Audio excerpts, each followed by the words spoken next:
Hello, I'm Brianna Sawyers, and this is what's happening in Conservative Canada. Fresh off his resounding by-election victory in Alberta, Conservative leader Pierre Poilievre delivers a challenge to the Liberal Prime Minister. Alberta Premier Danielle Smith offers hard advice to an Ontario man seriously injured after breaking into another man's house. Ontario Premier Doug Ford defends a homeowner charged with aggravated assault on the man who invaded in his home, saying, "I would probably do the same thing."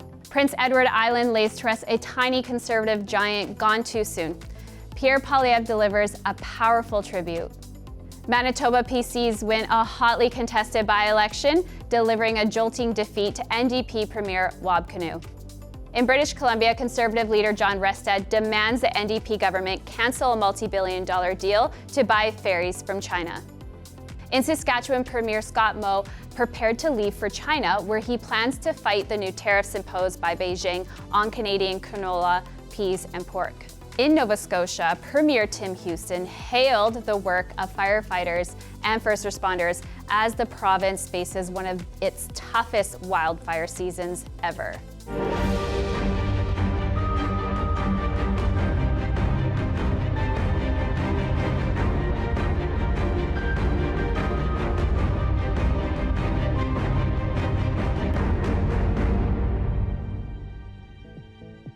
Conservative leader Pierre Poilievre has challenged Mark Carney to steal more of his ideas and even take credit for them. So what I'm saying to Mr. Carney is I'm extending the hand of friendship to all parties. Adopt the Canadian Sovereignty Act, which will rapidly legalize pipelines, mines, LNG plants, ports, open our economy up to the world. It will get rid of the capital gains tax on any reinvestment that is done in Canada to make our economy roar. Our workers will have paychecks that grow. Our economy will be self-reliant. And I say to Mr. Carney, steal my ideas. Take the credit for it. I'll help you write the bill. You can be the one to introduce and pass it. Let's just get it done. It's time to stop stopping and start starting. At least that would jumpstart Canada's economy and create jobs. Mr. Poilievre rips Mark Carney for doing little more than photo ops and taking expensive flights to Europe during his first 170 days in office.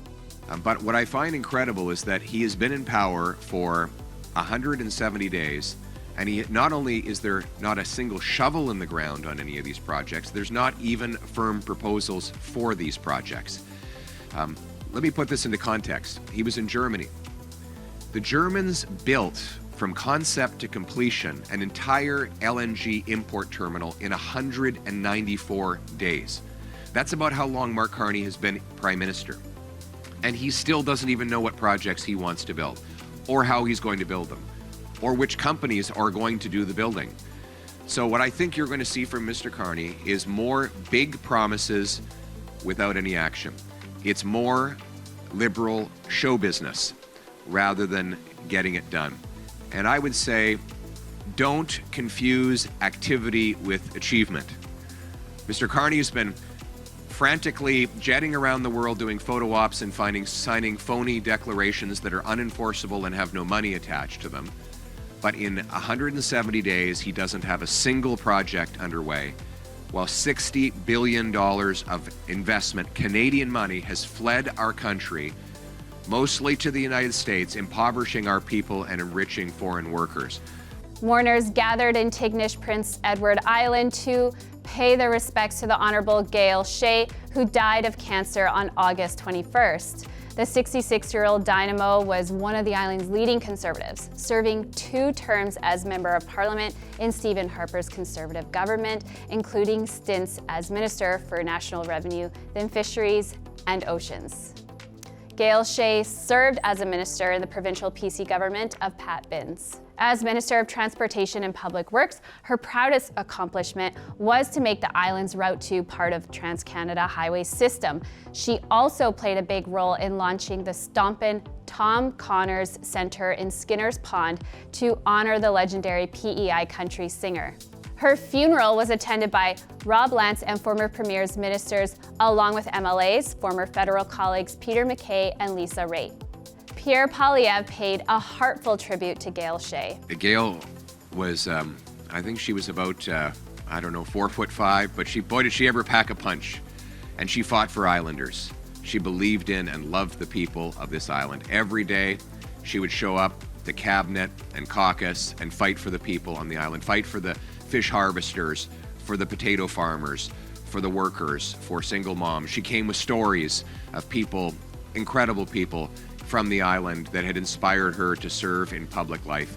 She loved to be in her garden. She loved to grow food, and she always had a big, beautiful smile on her face, no matter where she went or what was going on.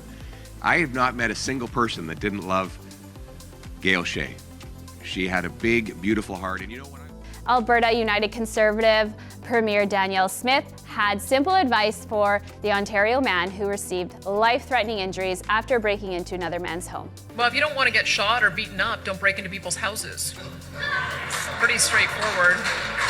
We had a similar incident in Alberta where somebody defended themselves, and they determined that there was not a reasonable likelihood of conviction, because we do expect that people are going to use a reasonable use of force to defend themselves and their families, and I support that. That suspected intruder was out on probation and wanted by police on suspicion of multiple unrelated crimes. Police in Ontario charged the homeowner with aggravated assault and assault with a weapon. Once the victim is released from hospital, he is expected to face charges for weapon possession, break and enter, and theft, mischief, and breaking probation. Premier Smith made the comments at the grand opening of a new 74-bed addiction recovery center in Calgary. It is the fourth new addiction treatment center her government has built. Ontario Conservative Premier Doug Ford got angry with police after they charged a homeowner with aggravated assault on a suspected home invader. The Premier says enough is enough, and he had a message for what he calls the bleeding heart judge. I know if someone breaks into my house or someone else's, you're going to fight for your life. This guy has a weapon. You're going to use any force you possibly can to protect your family. Enough's enough here. Violence and breaking into people's homes, putting guns to their heads. And guess what? Some bleeding heart judge, little Johnny, he didn't have a good upbringing. So we're going to let him out on bail 5 more times because he's on his 5th, being let out on bail 5 times, just to go do the same thing the next day. I'll tell you one thing, I get more calls than anyone in the country. People are done with this. They're absolutely done. They're finished. You should be able to protect your family. When someone's going in there to harm your family and your kids, you should use all resources you possibly can to protect your family. And maybe these criminals will think twice about breaking into someone's home. Voters in Manitoba provincial riding of Spruce Woods elected PC candidate Colleen Robbins in a hotly contested by-election. NDP Premier Obby Khan had campaigned personally in that election, making millions of dollars of election promises in a bid to take seat from the PCs. But Mrs. Robbins, a former nurse, successfully held on. It was the first by-election victory for new PC leader Obby Khan. I have learned a lot of lessons over my life, and one lesson I've learned through and through is a win is a win, baby! Yeah! The by-election was called after MLA Grant Jackson resigned to successfully run for the federal Conservatives in Brandon Souris' seat. He replaces Larry Maguire, who retired. In British Columbia, Conservative leader John Rustad is demanding the NDP cancel a multi-billion-dollar deal to buy new ferries from China after Beijing slapped punishing tariffs on Canadian peas, pork, and canola crops. We're in this situation where they are intentionally punishing and damaging BC's economy.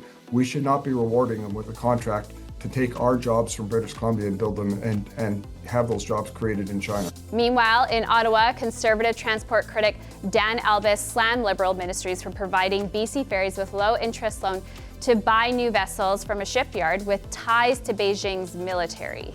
You have an opportunity to say no to this loan and to say yes to those conversations and put some heft behind it. It sounds to me you're like a ship sailing at night, seeing another one sail by, except those are our jobs going to China, to a shipyard that's owned and managed by the state. Minister, why aren't you saying, no, I won't support this loan? It's contrary to what the government's intentions are and what Canadians are asking for. Why are you picking the loan over your own letter? In Saskatchewan, Premier Scott Moe prepared to leave for China, where he plans to fight the new tariffs imposed by Beijing on Canadian canola, peas, and pork. We must remember the size and scope and the impact of just the canola industry alone in Canada. It is a $43 billion industry, employing over 200,000 Canadians each and every day. And so really 3 points as we move forward. First is we need to engage at every level. Myself will be in China in the next couple of weeks with potentially another opportunity for engagement before the end of the calendar year. The Premier called Liberal Prime Minister Mark Carney to light a fire under Ottawa over the new tariffs that threaten to wreak havoc on Canadian farmers. In Nova Scotia, Premier Tim Houston hailed the work of firefighters and first responders as the province faces one of its toughest wildfire seasons ever. And I just want to close by talking about another group of people who are impacted by these fires, and that's certainly the people who are responding to the fires, and definitely our firefighters. They're our heroes. They step up time and time again, and I just want to say thank you. You're saving lives. You are saving homes. We've had some bad outcomes and some bad news on that, but there's no doubt in my mind that your efforts have saved many homes. You're saving pets. You're saving pictures of loved ones long gone. You're doing a lot to support Nova Scotians, and we appreciate that. Our communities need you. We appreciate you, and we appreciate the brave work that you're doing to keep us safe. Now I want to speak to those that are directly affected by the fires. You're going through something that is completely unimaginable, most people's worst nightmare. I know you're scared, and there's so much uncertainty because right now you don't know when you can go home, and you don't know what will be there. In that confusion, you may not know where to stay. You don't have access to a kitchen. You don't have access to just your everyday life. And we, as Nova Scotians, we feel that. We see it. And we want to do what we can to try to support you, and certainly to try to ease a small portion of the financial stress that comes with the urgency of this situation. So for every household that has been evacuated for 4 to 7 days, the province will provide each adult with $500 and each minor with $200 to help support you through your urgent needs right now. If you've been evacuated for 7 to 15 days, an additional $500 per adult and $200 per minor will be available to you. To get this support, please register with the Red Cross, and that's www.annapoliscounty.ca. I'm truly sorry for what you're going through. We feel this alongside with you. If there's anything you need from our province, or you think the province can help in any additional ways, please reach out to my email, premier@novascotia.ca. We'll do whatever we possibly can. And that's it for this week. Be sure to like and subscribe our page and sign up for our free email updates, and stay in the know with what's happening in Conservative Canada.